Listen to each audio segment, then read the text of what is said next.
नमस्कार, मीडिया हलचल देख रहे हैं आप। मैं हूं आपके साथ हिमांशु। उत्तर प्रदेश की सियासत में हलचल का माहौल देखने को मिल रहा है। ये हलचल उत्तर प्रदेश में होने वाले उपचुनाव को लेकर है। हर कोई जानना चाहता है कि कौन सी सीट से कौन आगे है, कौन पीछे है। आज हम आपके हर सवाल का जवाब देंगे और आपको बताएंगे कि कौन सी सीट पर कौन सी पार्टी बाजी मार सकती है। यूपी में सत्ता का सेमीफाइनल यानी 7 सीटों पर उपचुनाव की वोटिंग अब नजदीक आ चुकी है। पूरे यूपी में राजनीतिक सरगर्मियां तेज हैं और अलग अलग दल अपनी अपनी जीत के दावे कर रहे हैं। नेताओं के साथ साथ जनता के जहन में भी एक ही सवाल उठ रहा है कि उपचुनाव की ये परीक्षा किसके लिए ज्यादा चुनौतीपूर्ण है। 2022 से पहले हो रहे सेमीफाइनल में कौन पास होगा और कौन फेल होगा।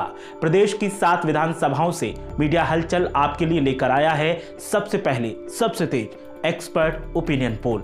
यूपी के राजनीति के हर पहलू का विश्लेषण करते हुए हम लगातार खबरें आपके सामने लेकर आ रहे हैं। उत्तर प्रदेश उपचुनाव की पल पल की अपडेट के लिए आप मीडिया हलचल को जरूर सब्सक्राइब कर लीजिए और बेल आइकन को दबा दीजिए ताकि हर खबर का नोटिफिकेशन सबसे पहले आपको मिले, आपसे कोई खबर मिस ना हो। चलिए देर न करते हुए बात करते हैं यूपी की 7 विधानसभा सीटों के राजनीतिक रुझान की। मीडिया हलचल ने यूपी की 7 विधानसभा सीटों से जहां उपचुनाव की रणभेरी बज चुकी है, मतदाताओं के मन की बात को जानने की कोशिश की। सबसे पहले आपको बता दें कि यूपी की जिन 7 विधानसभा सीटों पर हमने जनता के मूड को भांपने की कोशिश की है, उनमें कौन कौन सी सीटें शामिल हैं। ये सीटें हैं टूंडला, बुलंदशहर, नौगांवा सादात, घाटमपुर, बांगरमऊ, मल्हनी, देवरिया सदर सीटें। अभी तक एक्सपर्ट्स के अनुसार वोटर्स के मन का जो रुझान सामने आया है, उससे इतना तो तय है कि उपचुनाव में यूपी के अंदर कड़ी टक्कर होने वाली है। चाहे वो सत्ताधारी बीजेपी हो या विपक्ष की समाजवादी पार्टी या फिर बहुजन समाज पार्टी, ये मुकाबला किसी के लिए भी आसान होने वाला नहीं है। जनता से की गई बातचीत के आधार पर बनाए गए इस ओपिनियन पोल की माने तो कुछ सीटों से जहां अखिलेश यादव के लिए अच्छी खबर की उम्मीद है, तो वहीं कुछ सीटें ऐसी भी हैं जहां से सीएम योगी आदित्यनाथ को भी खुश होने का मौका मिल सकता है।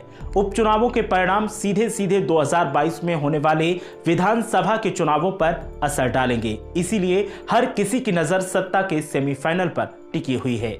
हमारे एक्सपर्ट्स ओपिनियन पोल के मुताबिक किसको कितनी सीटें इन उपचुनावों में मिल सकती हैं, आइए आपको एक एक कर बताते हैं। सबसे पहले जानते हैं कि बहुजन समाज पार्टी का क्या हाल है। तो एक्सपर्ट ओपिनियन पोल के मुताबिक जिन 7 विधानसभा सीटों पर यूपी में उपचुनाव होने जा रहा है, उनमें से बहुजन समाज पार्टी को एक भी सीट मिलने नहीं जा रही है। बिल्कुल सही सुना आपने, एक भी सीट बहुजन समाज पार्टी को नहीं मिलने वाली है। यह उपचुनाव पूर्व मुख्यमंत्री मायावती के लिए एक बड़ी मायूसी लेकर आ सकता है। जिस तरह से राज्यसभा चुनाव की एक सीट के लिए बीएसपी और बीजेपी के बीच की केमिस्ट्री सामने आई है, उससे मुस्लिम मतदाता अब बीएसपी का साथ देने को कतई तैयार नहीं दिखाई देते। और शायद यही कारण है कि 1-2 सीट पर बढ़त बनाते हुए दिख रही बीएसपी अब पिछड़ रही है और 7 सीटों पर एक दमदारी से लड़ने की बात कर रही पार्टी का खाता खुलने नहीं जा रहा है। हालांकि अभी तो बस ये एक आकलन है, असली परिणाम तो वोटिंग के बाद ही पता चलेंगे। उससे पहले कुछ भी कहना अतिशयोक्ति होगी। बीएसपी जैसी ही हालत कांग्रेस की भी दिखाई दे रही है। कांग्रेस हालांकि दावा कर रही है कि वो जीत सकती है एक आध सीट, लेकिन जिस तरीके के हालात दिख रहे हैं उससे साफ जाहिर हो रहा है कि कांग्रेस के खाते में एक भी सीट नहीं जा सकती है। हालांकि कांग्रेस के लिए ये कोई चौंकाने वाले परिणाम नहीं होंगे, क्योंकि उपचुनाव जिन सीटों पर हो रहे हैं उनमें से एक भी सीट पर कांग्रेस का कब्जा नहीं है। अब बात प्रदेश और देश की सत्ता पर काबिज भारतीय जनता पार्टी की करते हैं। उपचुनाव की 7 सीटों में से बीजेपी को इस सर्वे में 3 सीटें मिलने का अनुमान है। यानी पिछले विधानसभा चुनाव की बात करें तो बीजेपी को उपचुनाव में साफ साफ नुकसान होता दिखाई दे रहा है।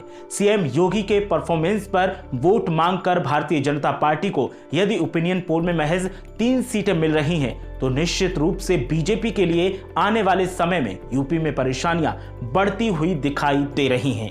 और अब आखिर में बात करते हैं समाजवादी पार्टी की। समाजवादी पार्टी के लिए ये उपचुनाव एक बड़ी खुशखबरी लाते हुए दिखाई दे रहा है। साइकिल की रफ्तार उपचुनाव में बढ़ती हुई दिखाई दे रही है। एक्सपर्ट ओपिनियन पोल के मुताबिक समाजवादी पार्टी को उपचुनाव में 3 सीटें मिल सकती हैं। साथ ही एक सीट पर सहयोगी आरएलडी के साथ समाजवादी पार्टी को जीत मिल सकती है। चूंकि बुलंदशहर सीट पर सपा खुद चुनाव मैदान में नहीं है, बल्कि समाजवादी पार्टी ने आरएलडी को समर्थन दिया हुआ है। ऐसे में ये सभी सीटें सपा के खाते में मानी जाएंगी। अगर समाजवादी पार्टी सबसे ज्यादा सीटें जीतकर आ जाती है तो कहीं ना कहीं सपा के लिए यह खुश होने वाली बात होगी। जिस तरह से राजनीतिक स्थितियां बदली हैं, उससे आम जनमानस के सामने भी कई सवाल खड़े हुए हैं। सबसे अहम यही है कि अब बीजेपी के सामने विपक्ष का कौन महारथी सबसे ज्यादा ताकतवर साबित होगा। सवाल बड़ा है और इसका उत्तर इस उपचुनाव में मिलता हुआ दिखाई दे रहा है। भले ही सपा को बीजेपी के मुकाबले महज एक सीट अधिक मिलने का अनुमान है, लेकिन इससे 2022 का एजेंडा सेट होता दिखाई दे रहा है। 2022 में जब यूपी में विधानसभा चुनाव होगा और उत्तर प्रदेश की सत्ता की लड़ाई लड़ी जाएगी, तो पूरी लड़ाई सपा और बीजेपी के इर्द गिर्द घूमती हुई दिखाई देगी। बीएसपी साफ तौर से मुख्य जंग से बाहर होते हुए दिखाई दे रही है। विधानसभा उपचुनाव के परिणाम ये तय कर देंगे कि उत्तर प्रदेश में बीजेपी के खिलाफ मुख्य पहलवान कौन है। ऐसे में ये उपचुनाव राजनीतिक परिदृश्य को बदलेंगे भी और प्रदेश को एक नई राह पर भी ले जा सकते हैं। तो अब हमारे एक्सपर्ट ओपिनियन पोल का फाइनल रिजल्ट आप सभी के सामने है। इस पोल को सही माना जाए तो सपा को 3, बीजेपी को 3 और आरएलडी को 1 सीट मिल सकती है। बीएसपी और कांग्रेस का खाता खुलते हुए भी नहीं दिखाई दे रहा। ओपिनियन पोल के मुताबिक यूपी में अब 2 ही दल आमने सामने की लड़ाई लड़ते दिखाई दे रहे हैं। ओपिनियन पोल के और भी विश्लेषण को लेकर हम अपने विशेषज्ञों के साथ आगे भी हाजिर होते रहेंगे। आप मीडिया हलचल और हमारे साथ लगातार जुड़े रहिए। और हाँ, ओपिनियन पोल पर आपकी क्या राय है और आपको क्या लगता है कौन सी पार्टी कितनी सीटें जीतेगी, कमेंट बॉक्स में लिखकर हमें जरूर बताएं।